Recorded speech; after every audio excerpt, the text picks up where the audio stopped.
सुंदर कार्यक्रम अभी संपन्न हुआ। रामायण में सुंदरकांड हनुमान जी के लिए मुख्य होता है। ये कार्यक्रम भी सुंदर रूप से संपन्न हुआ। अभी सहस्र कलशाभिषेक भी होने वाला है। ऊपर राम जी के लिए, प्रभु रामचंद्र भगवान के लिए सहस्र कलशाभिषेक 1008 कलश का अभिषेक होगा। बाद में इधर भी कलशाभिषेक होने का है। आंजनेय स्वामी का भी सहस्र कलशाभिषेक होने का है।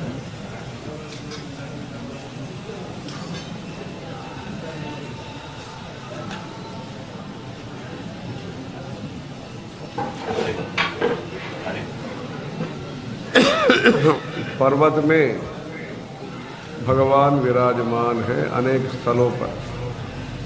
तिरुपति बालाजी में, पढ़नी में, नरसिंह स्वामी, सिंहाचलम में, कार्तिक भगवान 6 स्थानों पर पहाड़ में विराजमान है, पर्वत में। वैसे इधर का पर्वत में भी, हनुमगिरी पर्वत में भी प्रभु रामचंद्र भगवान एवं हनुमान जी विराजमान है। ये नया एक पर्वतीय मंदिर को निर्माण किया इधर के लोगों ने, नया।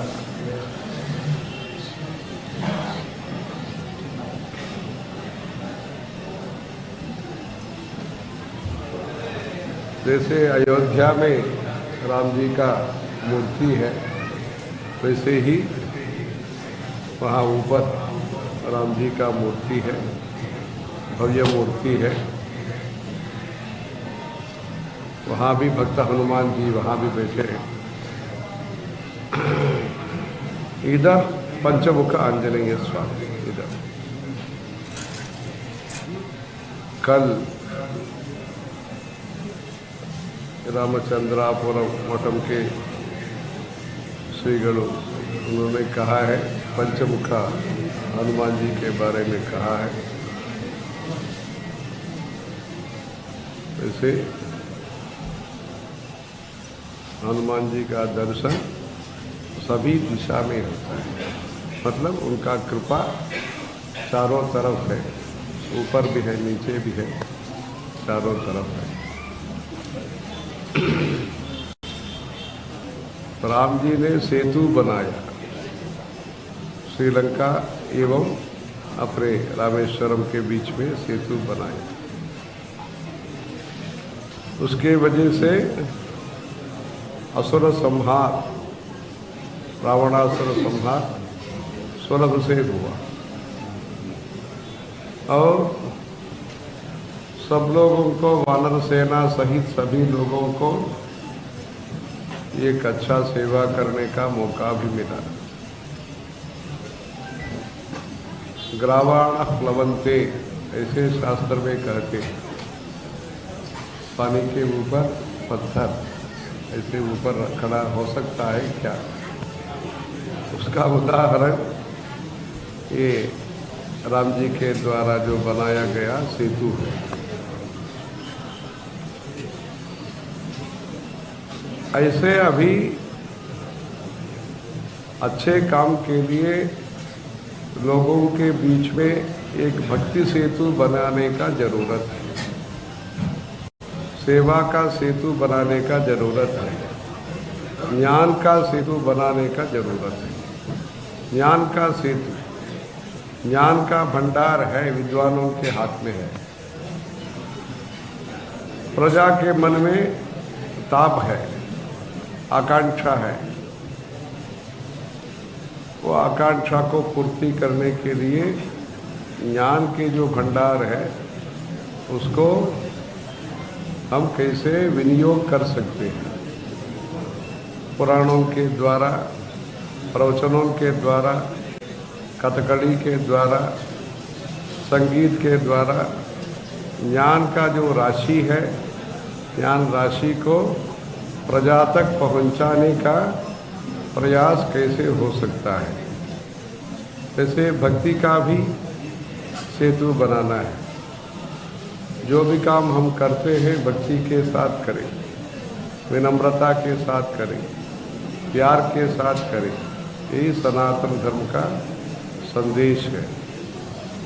इसलिए अपने धर्म में विषय है, उसको विनियोग कैसे कर सकते हैं। प्रसादों का विनियोग करते हैं, चंदन प्रसाद का, फूल का प्रसाद का विनियोग अभी हुआ, भव्य रूप से हुआ, नियम निष्ठा के साथ हुआ। ऐसे जो भी प्रसाद है, प्रसादस्तु प्रसन्नता। इधर वो कल्याण पत्रिका में लिखते हैं कन्नड़ भाषा में, कुलदेवता प्रसन्न, ऐसे लिखते हैं।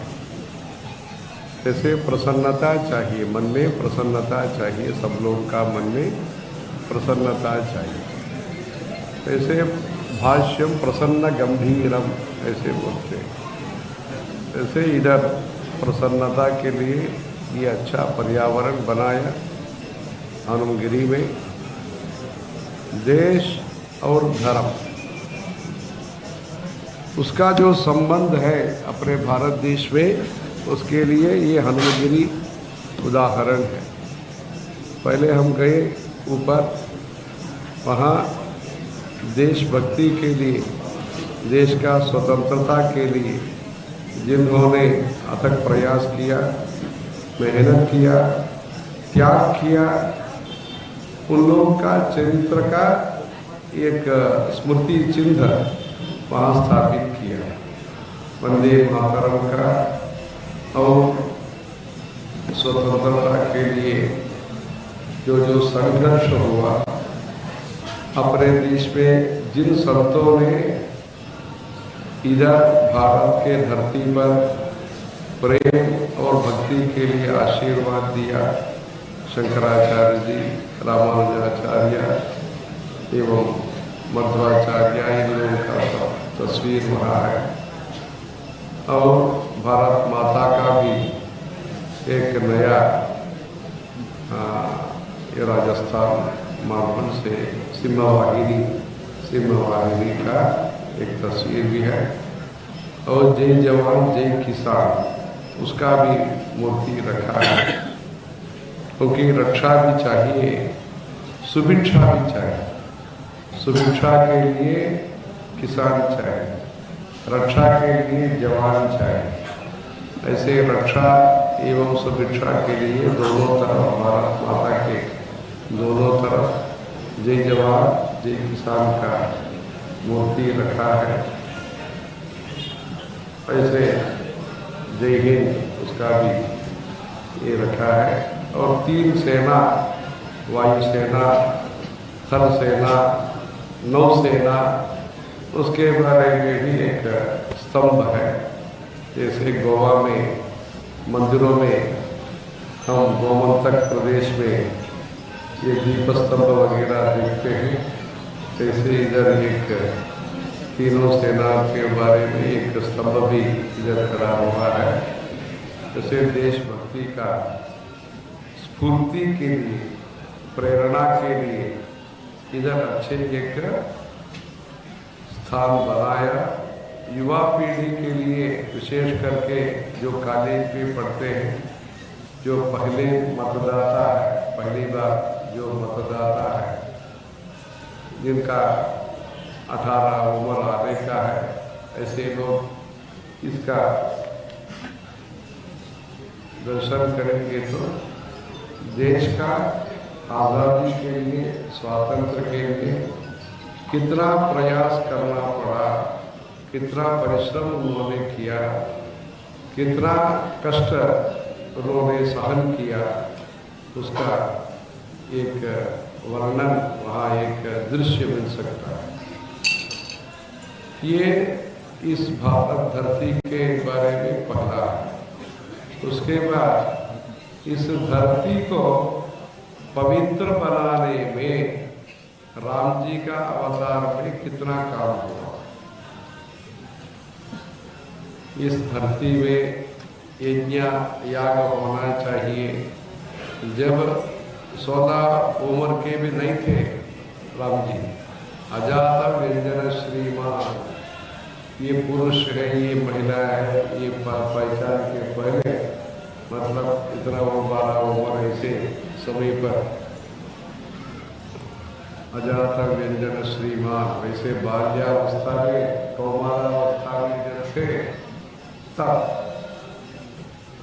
युवा होने के बाद उत्साह होना, धैर्य होना, हमको भी अधिकार है इसे सोचना, ये तो स्वाभाविक है। जब बाल्यावस्था में थे, कौमारावस्था में थे, तब जब विश्वामित्र मुनि ने आके दशरथ जी के पास मांगा इन दोनों को, राम और लक्ष्मण जी को अपने साथ भेजिएगा, तब क्या कहा दशरथ जी ने, इन बालकों को क्यों भेजना, मैं ही आ सकता हूँ रसगज तुरंग पताती के साथ, सेना के साथ मैं आ सकता हूँ, तो क्यों इन लोगों को बुला रहे हैं आपके साथ वनवास में, ऐसे बच्चे लोग क्यों आपके पास आना।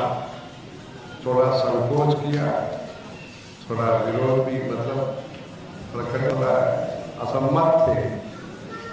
फिर भी वशिष्ठ मुनि ने कहा जब विश्वामित्र मुनि बुलाएंगे तब तो भेजना ही चाहिए, तभी आपका भी कल्याण होगा, विश्व कल्याण भी तभी होगा, विश्व का कल्याण तो होगा, आपका भी कल्याण तभी होगा। विश्वामित्र मुनि का वचन जब सुनेंगे तभी हमारा भी कल्याण होगा, इसलिए आप निश्चिंत होकर के आप उनके साथ भेजिए, आपका भी कल्याण होगा।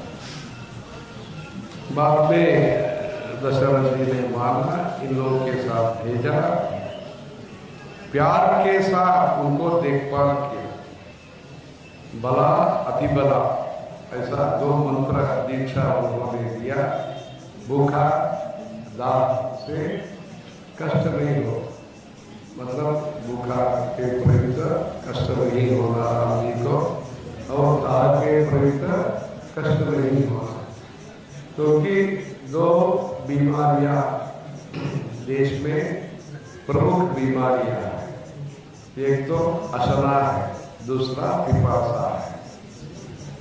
अभी सरकार के द्वारा ये काम हो रहा है, नल का पानी सबको मिले, इसके लिए काम हो रहा है। अनेक देहात के ग्रामीण क्षेत्र में पानी पहुंचाने का ये प्रयास हो रहा है।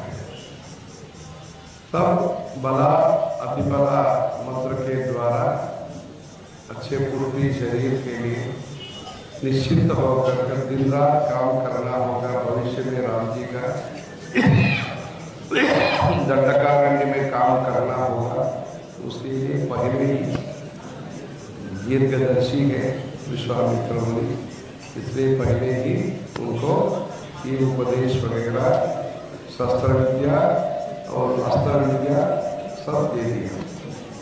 उसके बाद पहला जो काम है यज्ञ संरक्षण का काम ही पहला काम है। जैसे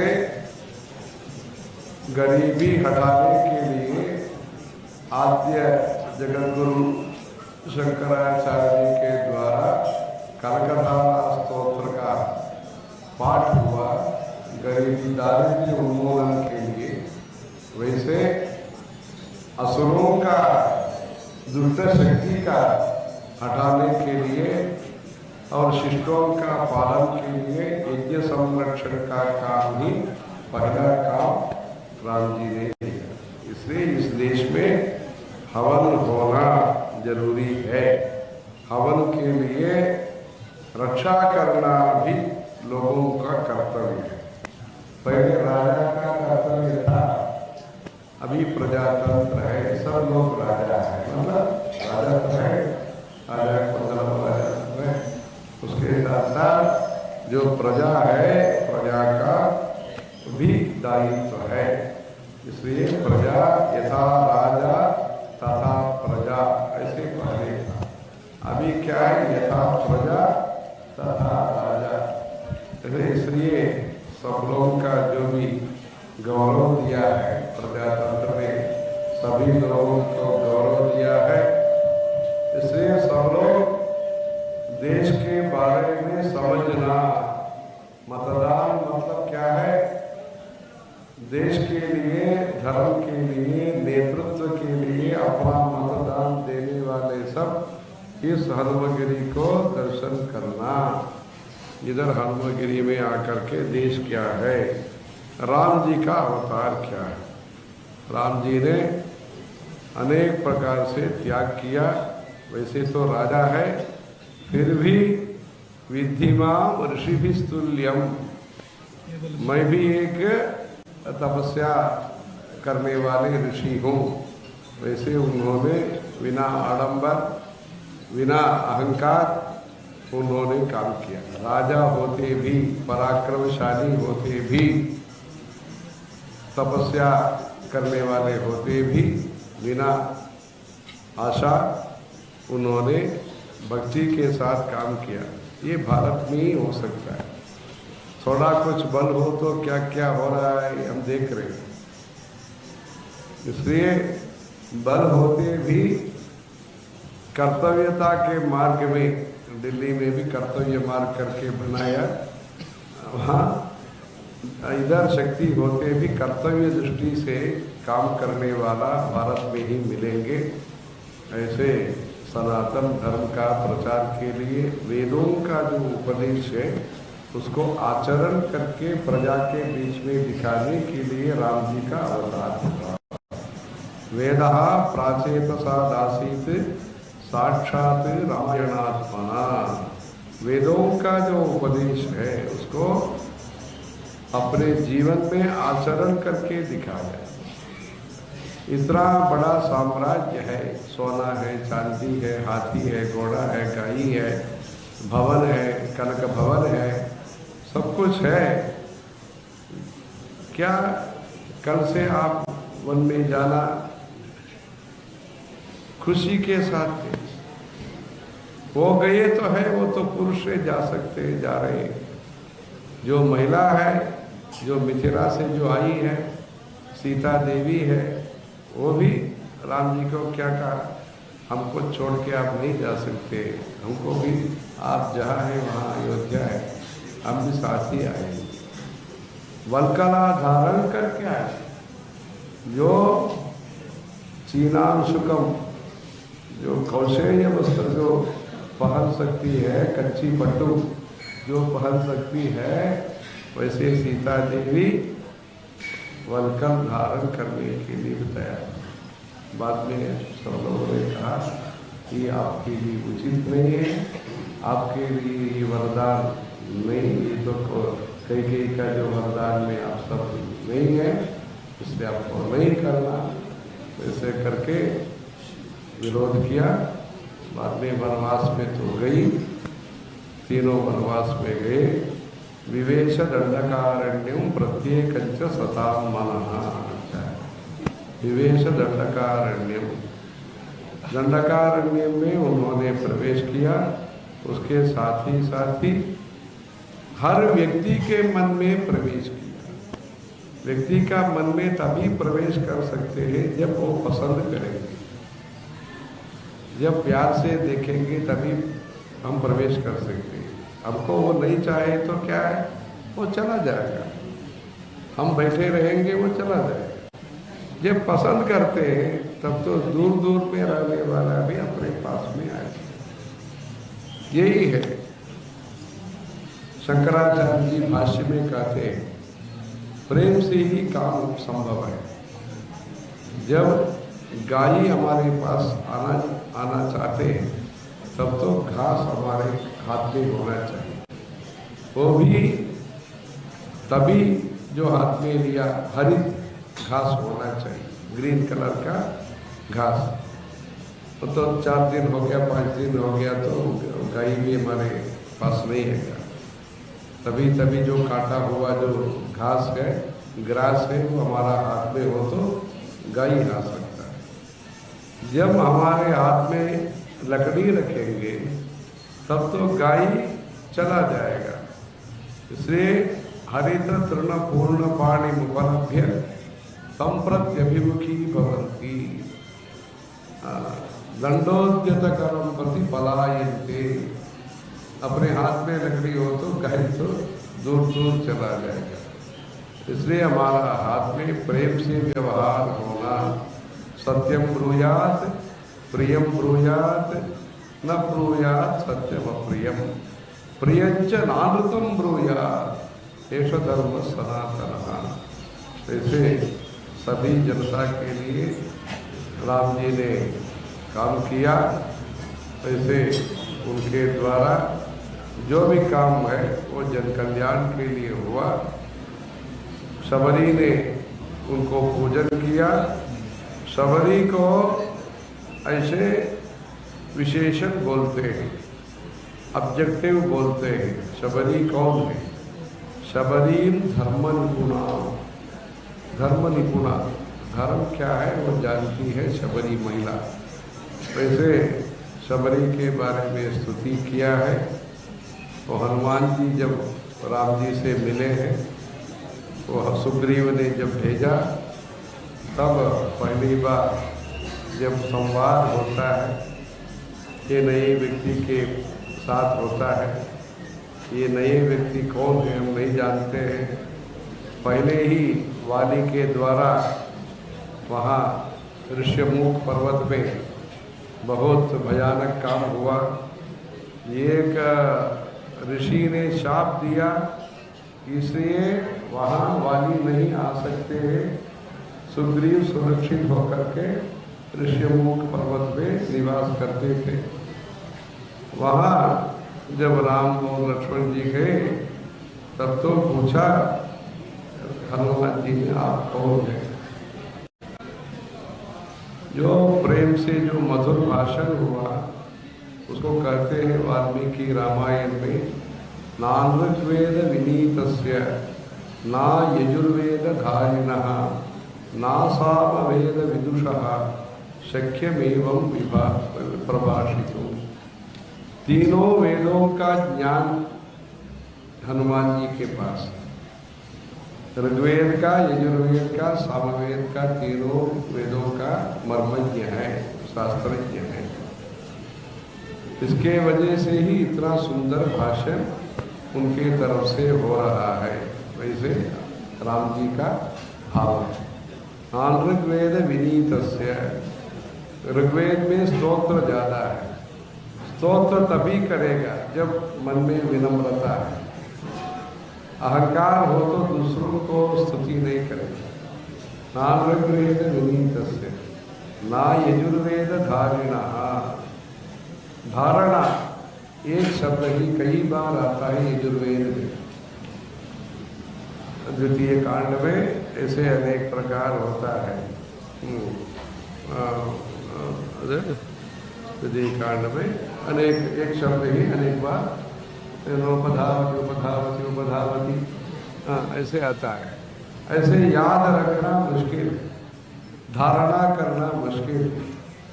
यजुर्वेद का धारणा करने वाले मतलब ये जो संकल्प लिया उससे हम चलित नहीं होना, संकल्प सिद्धि होना, धारणा होना।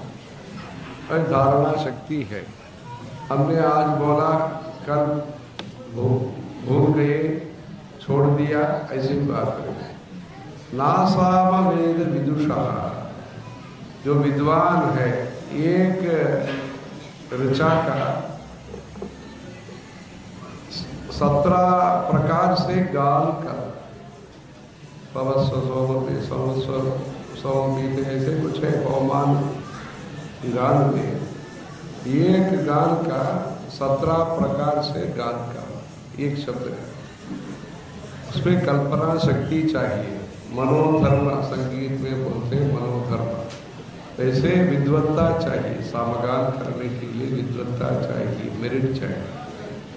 वैसे हनुमान जी के पास विद्वत्ता भी है, धारणा भी है, विनम्रता भी है। इसलिए ये तो अच्छे विद्वान हैं। ये होंगे तब सोचा सुग्रीव के पास तो है, हमारे पास रहने वाला चाहिए हनुमान। ऐसे तब से राम जी का भक्त बन गए, राम जी का विश्वास पात्र बन गए। कई वानर सेना में कई लोग थे, तब भी जो भी आभूषण है, जो सीता देवी के लिए देने का जो आभूषण है, हनुमान जी के पास दिया। ये लोग जा रहे हैं, सीता देवी कहाँ है उसको देखने के लिए मार्गण के लिए जा रहे हैं। कई लोग पूर्व दिशा जा रहे हैं, पश्चिम दिशा जा रहे हैं, ऐसे अनेक लोग जा रहे हैं। जो दक्षिणा दिशा में जो जाने वाले हैं, तब तो ये भी निर्देश नहीं हुआ कौन कहाँ जाना, वो तो बातचीत तो हुआ ये दक्षिणा आशा में जाएंगे। तब उनको हनुमान जी को आभूषण दिया। ऐसे विश्वास के पात्र है, विनम्रता का प्रतीक है हनुमान जी। इतना दोनों एक जगह पर होना मुश्किल है। इनके पास शक्ति नहीं है, वो तो विनम्रता के साथ होंगे, मौका के लिए समय को प्रतीक्षा करते होंगे। तब तक बाद में जब अधिकार मिल जाता है तब तो उसका स्वरूप बदल जाता है। कुछ लोग ये तो नहीं, जांबवान कहते हैं इधर से उस पार जाने वाला कौन है, इसे बात हो। 30 योजना हम जा सकते हैं, 40 योजना हम जा सकते हैं, 50 योजना हम जा सकते हैं, 60 योजना जा सकते हैं, 70 योजना जा सकते हैं, 80 योजना जा सकते हैं, 90 योजना जा सकते हैं, 100 योजना जा सकते हैं, फिर भी वापस लौटना मुश्किल है।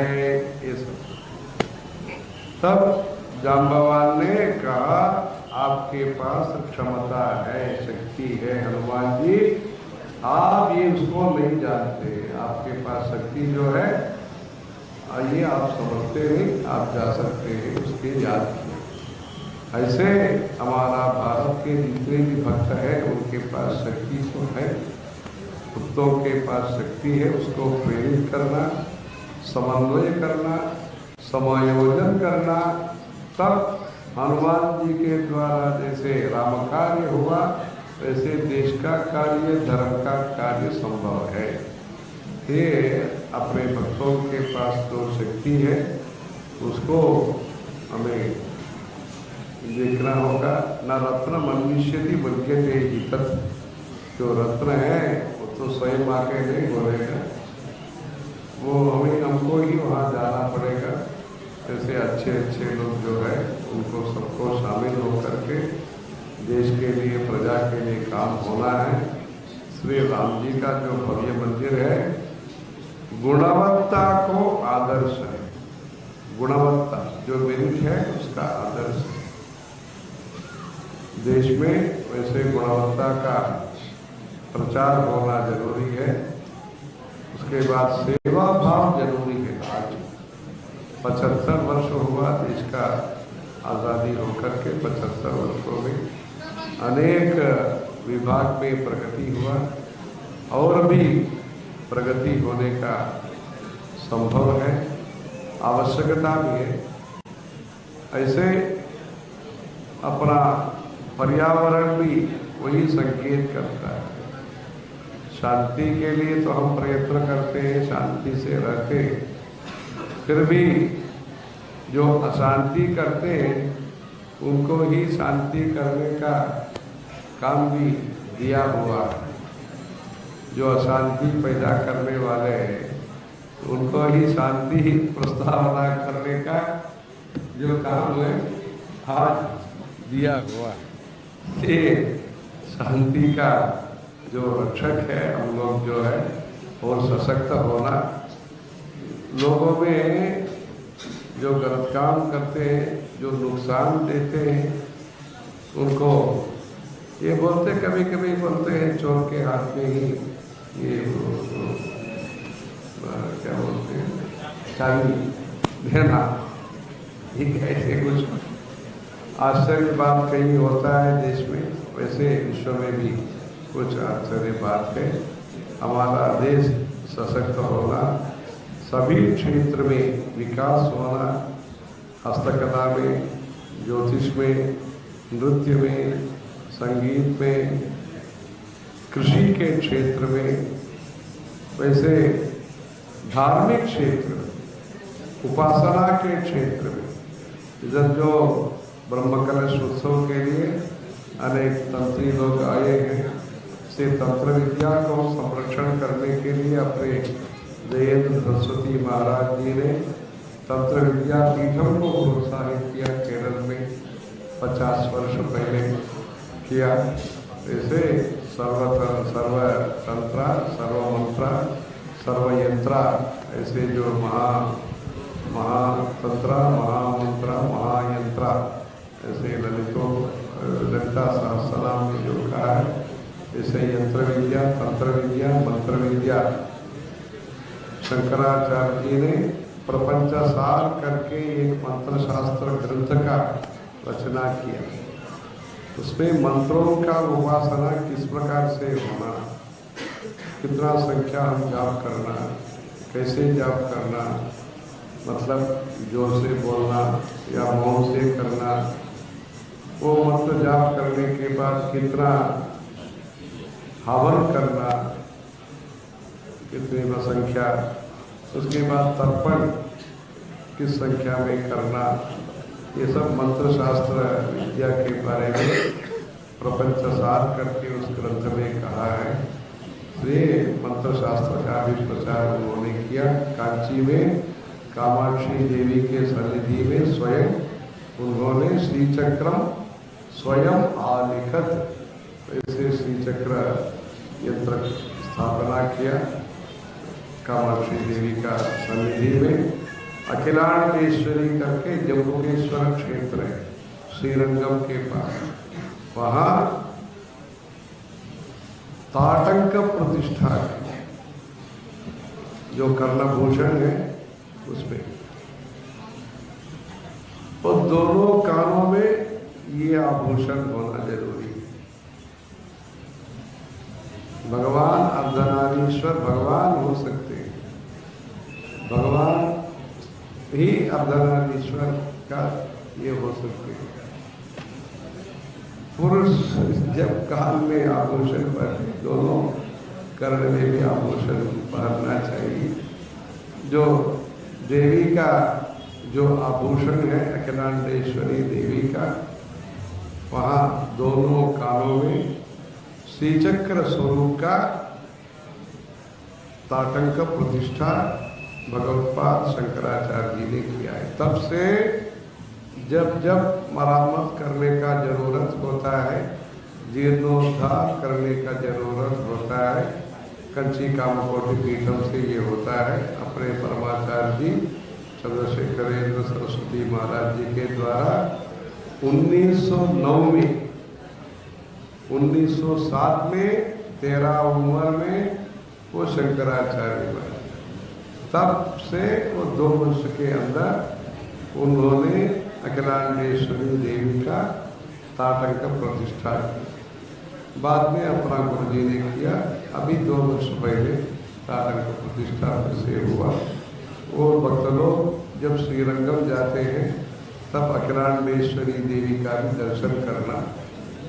वो ताटंक का क्या महत्व है? आभूषण तो ज्वेलरी तो है, ताटंक का क्या अर्थ है? जो ताटंक पहनेंगे महिला लोग, उनका पति का भी संरक्षण करने का ये शक्ति उन पर मिलता है। सौंदर्य लहरी में शंकराचार्य जी के द्वारा ये जो रचना हुआ है उसमें ऐसे कहते हैं, तव जननी ताटंक महिमा सुधावप्यास्वाद्य प्रतिभय जरा मृत्यु हरिणी विपद्यन्ते विश्वे विधिशतमखाद्यादिविशदः कराळं यच्छ्वेलं कवलितवतः कारकहना न शम्भोः तन्मूलं तव जननी ताटंक महिमा। जो दूध का जो सागर है, वहाँ मेरू पर्वत को ये दंड करके वासुकी नाग को ये रस्सी करके वहाँ मथन किया। उसमें से घोड़ा आया उच्च श्रवस है, वो इंद्र ने दिया। कौस्तुभ करके एक रत्न आया, वो महाविष्णु को सौंपा। महालक्ष्मी आई थी, वो महाविष्णु को गृहिणी बनी। हाथी आया ऐरावतम करके, वो भी इंद्र को दे दिया। जब विष आया तब तो दौड़ने लगे सब लोग। सर्वामर्त्य पलायनौषधम अति ज्वालाकरम भीकरम, तब तो नीलकंठ बनके शिवजी ने सबको संरक्षण किया। उसके बाद जो अमृत है वो आया, तब देवता लोगों ने अमृत का प्राशन किया। अमृत का प्राशन करने से दुख नहीं होता है, जरा नहीं होगा, मृत्यु नहीं होगा, ये सब है। फिर भी कष्ट तो होता है। अमृत पान के बाद भी कष्ट हुआ देवताओं के लिए। जो विष का पान किया तब भी सुरक्षित है परमेश्वर। उसका कारण है आपका ताटंक का, भगवती अखिलांडेश्वरी का जो ताटंक है, कर्णभूषण है, उसका महिमा के वजह से वो सुरक्षित है। इसलिए अपने भारतीय परंपरा में बाहर का जो भी रीति रिवाज है, तिलक धारण हो, कर्णभूषण हो, नासिका भरण हो, कंकण हो, इसको भी धारण करना जरूरी है। पार्वती देवी कंकण का धारण करती है। कांची में पार्वती देवी ने परमेश्वर का पूजन किया। कुमारिंगन संक्रांत कुछ कंकण मुद्रितम लिंगम एकाम्बरनाथस्य सैकतम समुपास्महे, इसे उन्होंने किया है। इसलिए आज का संदर्भ में अपने देश में धर्म प्रचार, नया नया आधुनिक विषय आ जाता है। कपड़ा धारण करने का आदत भी बदल गया है, बाहर का श्रृंगार भी बदल गया है।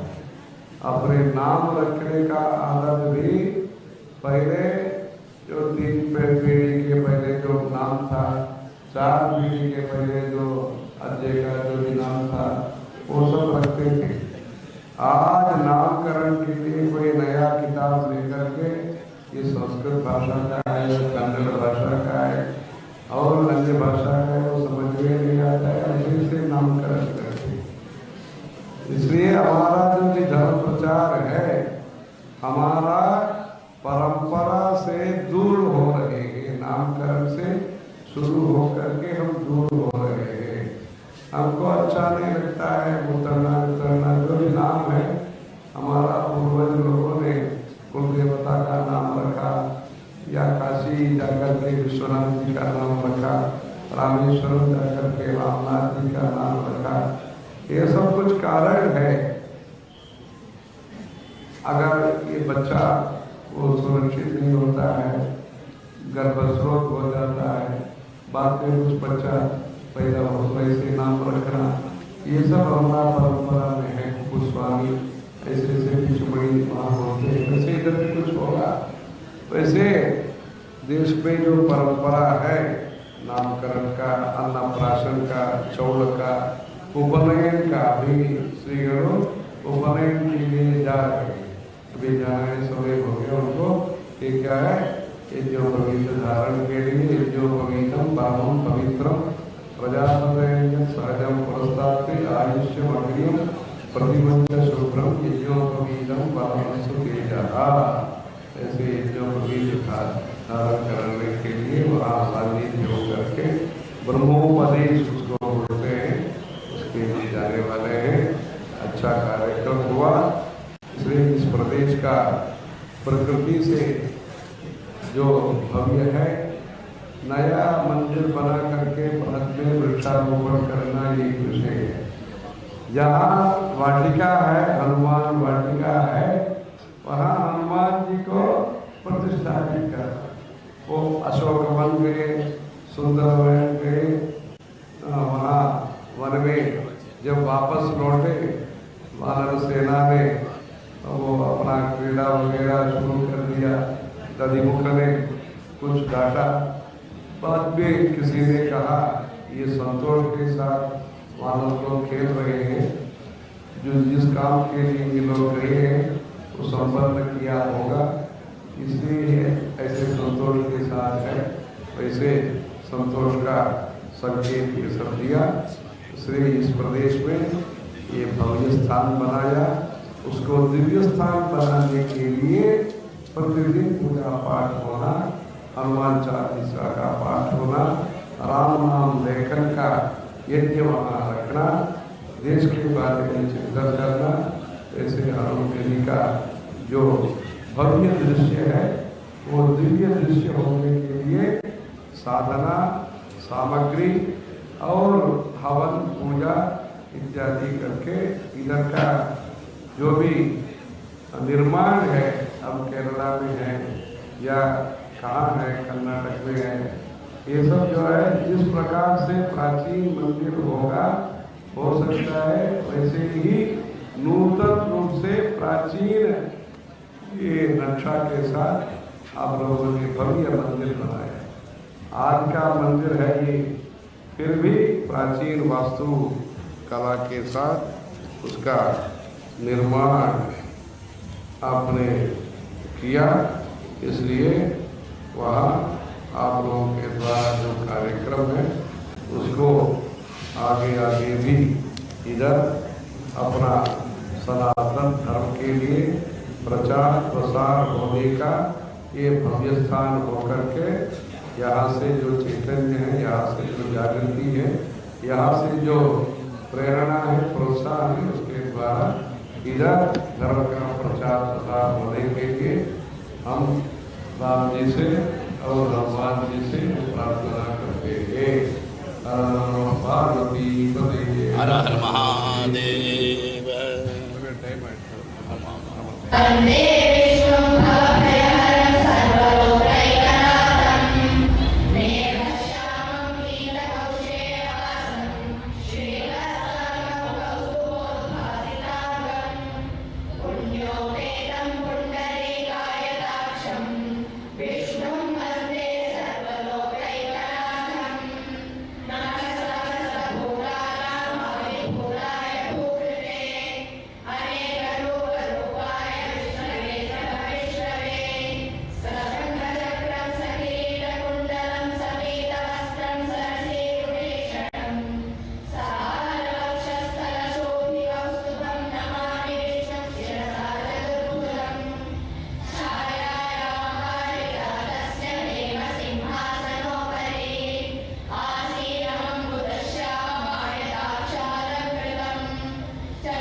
ಹಾಗೆ ಆಂಜನೇಯನಂತೂ ಅವರು ಕಾನೂನು ಸಹ ಅವರಿಗೆ ಕಾಡೇ ಮನೆ. ಹಾಗಾಗಿ ಅವರು ಕೂಡ ಈ ಕಾಡು ಬೆಟ್ಟ ನನ್ನೊಂದು ಅತ್ಯಂತ ಪ್ರಿಯ. ಇಂತಹ ರಮಣೀಯವಾದ ಹಸುಗಳಿಗೆ ದೊಡ್ಡ ಪರ್ವತಗಳ ಮಧ್ಯದಲ್ಲಿ ಈ ಆಂಜನೇಯ ಮತ್ತು ರಾಮಚಂದ್ರ ದೇವರ ಪುನಃ ಪ್ರತಿಷ್ಠೆ ಪುನಃ ಪ್ರತಿಷ್ಠಿಸುವ ಕಾರ್ಯಕ್ರಮಗಳು ಇದೀಗ ಸಂಪನ್ನಗೊಳ್ತಾ ಇದ್ದಾರೆ. ಹೆಚ್ಚು ಮಾತು ನಾವು ಅಂದಿಸಬೇಕಾಗಿಲ್ಲ, ಯಾಕೆಂದರೆ ಕಾಂಚಿಯ ಶ್ರೀ ಜಗದ್ಗುರುಗಳು ಸೇರತಕ್ಕಂಥ ಎಲ್ಲವನ್ನು ಕೂಡ ಹೇಳಿದ್ದಾರೆ. ಒಂದು ಮಾತು ಏನಂದರೆ, ಈ ರಾಮ ಪ್ರತಿಷ್ಠಾಪನೆಯ ಸಂದೇಶ ಏನು? ಧರ್ಮ ಚಲ ಎಂಬುದಾಗಿ ನಾವು ಭಾವಿಸ್ತೇವೆ. ಯಾಕೆಂದರೆ ರಾಮನು ವಿಗ್ರಹವ ಧರ್ಮ, ಧರ್ಮಕ್ಕೆ ಕೈಕಾಲು ಕಣ್ಣು ಬಂದಾಗ ರಾಮ ಅಂತ ಹೆಸರಾಗುತ್ತದೆ. ಧರ್ಮವೇ ಆಕಾರವಂತಾದಾಗ ರಾಮ ಅಂತ ಹೆಸರಾಗುತ್ತದೆ. ಹಾಗಾಗಿ ರಾಮ ಪ್ರತಿಷ್ಠಾಪನೆಯ ಸಂದೇಶ ಏನಂದರೆ, ನಾವೆಲ್ಲರೂ ಧರ್ಮವಂತರಾಗಬೇಕು, ಧರ್ಮವನ್ನು ಇಟ್ಟಬೇಕು. ಹಾಗಾದ್ರೆ ಏನು ಅಂದರೆ ತಪ್ಪು ಮಾಡಬಾರದು, ತಪ್ಪು ಮಾತನಾಡಬಾರದು, ತಪ್ಪು ಆಲೋಚನೆಗಳನ್ನು ಮಾಡಬಾರದು, ತಪ್ಪಿಲ್ಲದ ಬದುಕನ್ನು ಬದುಕಬೇಕು. ಇಂತಹ ಧರ್ಮ ರಾಮನ ಪ್ರತಿಷ್ಠಾಪನೆ ಸಂದೇಶ ಎಂದು ಮಾಡುತ್ತೇನೆ. ಹಾಗೆ ಹನುಮಂತನ ಪ್ರತಿಷ್ಠಾಪನೆ ಸಂದೇಶ ಏನಪ್ಪ ಅಂದರೆ ಸೇವೆ. ಹನುಮಂತ ಪರಮ ಸೇವಕ, ರಾಮಚಂದ್ರನ ಪರಮ ಸೇವಕ. ಅವನಂತ ಸೇವಕರು ಯಾರು ಆಗಲಿಲ್ಲ, ಆಗಲಿಕ್ಕೂ ಕೂಡ ಇಲ್ಲ. ಹಾಗಾಗಿ ರಾಮ ಪ್ರತಿಷ್ಠಾಪನೆ ಧರ್ಮದ ಸಂದೇಶವನ್ನು ಕೊಟ್ಟರೆ, ಹನುಮಂತನ ಪ್ರತಿಷ್ಠಾಪನೆ ಸೇವೆಯ ಸಂದೇಶವನ್ನು ಕೊಡ್ತಾ ಇದೆ. ಹಾಗಾಗಿ ನಾವು ಧರ್ಮವಂತರಾಗಬೇಕು ಮತ್ತು ನಾವು ಸೇವೆ ಮಾಡಬೇಕು. ನಾವು ದೇವರ ಸೇವೆ ಮಾಡಬೇಕು, ಗುರು ಸೇವೆ ಮಾಡಬೇಕು, ಹಿರಿಯರ ಸೇವೆ ಮಾಡಬೇಕು, ದೇಶದ ಸೇವೆ, ಭಾರತ ನಾಡೆಯ ಸೇವೆ, ದೇಶದ ಸೇವೆ ಮಾಡಬೇಕು. ಹೀಗೆ ಧರ್ಮಾಚರಣೆ ಮತ್ತು ಗುರು ಹಿರಿಯರ ದೇಶದ ಧರ್ಮದ ಸೇವೆಯ ಸಂದೇಶವನ್ನು ಈ ಕಾರ್ಯಕ್ರಮ ಕೊಟ್ಟಿದ್ದೇವೆ. ಇಲ್ಲ. ಇನ್ನೊಂದು ಸಂದೇಶ ಅದ್ವೈತದ ಸಂದೇಶ ಇರುವಂಥದ್ದು. ಈ ರಾಮಾಂಜನೇಯರ ಅದ್ವೈತ ಇಲ್ಲಿದೆ. ಪರ್ವತಾಗ್ರದಲ್ಲಿ ರಾಮ, ಅವನ ಪಾದಮೂಲದಲ್ಲಿ ಹನುಮಂತ ಇರುವಂಥದ್ದು. ಇಲ್ಲಿ ರಾಮ ಉತ್ತರದವನು, ಹನುಮಂತ ದಕ್ಷಿಣದವನು. ಅವರ ಅದ್ವೈತ ಇದೆ. ರಾಮ ರಾಜಾದಿರಾಜ ಚಕ್ರವರ್ತಿ, ಹನುಮಂತ ಸೇವಕರ ಸೇವಕ ಮತ್ತು ಪ್ರತ್ಯವರ ಕ್ರಿಶ್ಚಿಯನ್ ನಾಗರಿಕ ಕುರಿಯುವ ಸಮಿತಿಗಳು ಎಂದವನು ಹನುಮಂತ. ಸ್ವಾಮಿ ಮತ್ತು ಸೇವಕರ ಅದ್ವೈತ ಅಲ್ಲಿ ಆಗಿರುವಂಥದ್ದು. ಹನುಮಂತನಲ್ಲೇ ಅದ್ವೈತ ಇದೆ. ಹನುಮಂತನಲ್ಲಿ ಹನುಮಂತ ಮಾತ್ರ ಅಲ್ಲದೆ ನರಸಿಂಹ, ವರಾಹ, ಹಯಗ್ರೀವ ಇವರೆಲ್ಲ ಇದ್ದಾರೆ. ಈ ಸ್ಥಳ ಪುರಾಣದ ಪ್ರಕಾರ ಈ 4 ದೇವರ ಜೊತೆಯಲ್ಲಿ ಹನುಮಂತನ ಯುದ್ಧ ನಡೆದಿದೆ. ಆ ಯುದ್ಧ, ಆ ಸಂಘರ್ಷ ಐಕ್ಯದಲ್ಲಿ, ಅದ್ವೈತದಲ್ಲಿ ಪರಿವರ್ತನೆ. ಅವರೆಲ್ಲರೂ ಹನುಮಂತನಲ್ಲಿ ಸಮಾವೇಶಗೊಂಡಿದ್ದಾರೆ. ಹಾಗಾಗಿ ಅದ್ವೈತದ ಸಂದೇಶವನ್ನು ಈ ಒಂದು ಕಾರ್ಯಕ್ರಮದ ಮೂಲಕವಾಗಿ ನಾವು ಭಾವಿಸ್ತೇವೆ. ಹಾಗೆ ಇಲ್ಲಿ 2 ಶಂಕರಾಚಾರ್ಯ ಪರಂಪರೆಗಳ ಅದ್ವೈತ ಇಲ್ಲಿ ಸಂಪನ್ನಗೊಂಡಿದೆ. ಕಾಂಚೀಪುರ ಜಗದ್ಗುರುಪೀಠ, ರಾಮಚಂದ್ರಾಪುರ ಮಠದ ಒಂದು ಪರಂಪರೆ. ಇಲ್ಲಿ ಸಹಜವಾಗಿ ನಮ್ಮ ಒಂದು ಅದ್ವೈತ ಇದೆ. ಗುರುಗಳ ಮನಸ್ಸು ತುಂಬ ವಿಶಾಲ. ಈಗ ಬರುವಾಗ ತಮ್ಮ ರಥದಲ್ಲಿ ನಮ್ಮನ್ನು ಕುಂಡಿರಿಸಿಕೊಂಡು ಹೋಗಬಹುದು. ಏಕರಥದಲ್ಲಿ ನಾವು ಬರುವಂಥ ಸಂದರ್ಭ ಅದ್ವೈತ. ಅವ್ರ ಮನಸ್ಸು ಅಷ್ಟು ದೊಡ್ಡದು. ಅವರು ಹತ್ತಿರ ತಿಳಿದುಕೊಳ್ಳುವಂಥದ್ದು, ಸಂದರ್ಭಗಳನ್ನು ಏರ್ಪಡಿಸಿಕೊಳ್ಳುವಂಥದ್ದು ಅವರ ವೈಶಿಷ್ಟ್ಯ. ಕಾಂಚಿಯ ರಾಮಕೋಟೆಯ ಕೈಗೊಳ್ಳುವ ವೈಶಿಷ್ಟ್ಯ. ತುಂಬ ದೊಡ್ಡವರ ಲಕ್ಷಣ ಏನಂದರೆ, ತುಂಬ ಎತ್ತರ ಇರುವ ಲಕ್ಷಣ ಏನಾದರೂ ಬಹಳ ಹತ್ತಿರ ಕೂಡ ಇರ್ತಾರೆ. ಅವರೇ ಹೇಳಿದಾಗೆ ವಿನೀತತ್ವ ರಾಮ ಲಕ್ಷಣ ಅಂತ ಹೇಳಿದಾಗೆ ಅವರಲ್ಲಿ ಆ ಲಕ್ಷಣ ಇರುವಂಥದ್ದು ನಾವು ನೋಡ್ಕೊಳ್ತೇವೆ. ಹಾಗೆ ಪಂದಳದ ರಾಜರ ಉಪಸ್ಥಿತಿ ಇಲ್ಲಿದೆ. ಪಂದಳದ ರಾಜರು ಅಯ್ಯಪ್ಪ ಸ್ವಾಮಿ ಪ್ರತಿನಿಧಿಗಳು. ಅಯ್ಯಪ್ಪ ಅಂದ್ರೂ ಕೂಡ ಅದ್ವೈತ, ಹರಿಹರ ಅದ್ವೈತ. ಹರಿಹರ ಪುತ್ರ ಹನುಮಂತ ಆಗಿದ್ದರಿಂದ ಹರಿಹರದ ಅದ್ವೈತ ಅಯ್ಯಪ್ಪ ಸ್ವಾಮಿ. ಅವರ ಪ್ರತಿನಿಧಿಯಾಗಿರ್ತಕ್ಕಂಥ ಪಂದಳದ ರಾಜರು ಉಪಸ್ಥಿತಿಗಳಿದ್ದಾರೆ. ಹಾಗಾಗಿ ಧರ್ಮ, ಸೇವೆ ಮತ್ತು ಅದ್ವೈತ, ಈ ದೇಶಕ್ಕೆ ಏನು ಬೇಕು ಅಂದರೆ ಧರ್ಮ ಬೇಕು, ಸೇವಾ ಮನೋಭಾವ ಬೇಕು ಮತ್ತು ಐಕ್ಯ, ಅದ್ವೈತ ಮನೋಭಾವ ಬೇಕು. ಈ 3 ಸಂದೇಶ ಇಲ್ಲಿದೆ ಎಂಬುದಾಗಿ ನಾವು ಭಾವಿಸ್ತೇವೆ. ಇನ್ನು ಕೊಟ್ಟ ಕೊನೆಯಲ್ಲಿ ಈ ಹನುಮಗಿರಿ ಕ್ಷೇತ್ರದ ಆಶಯ ಒಂದಿದೆ.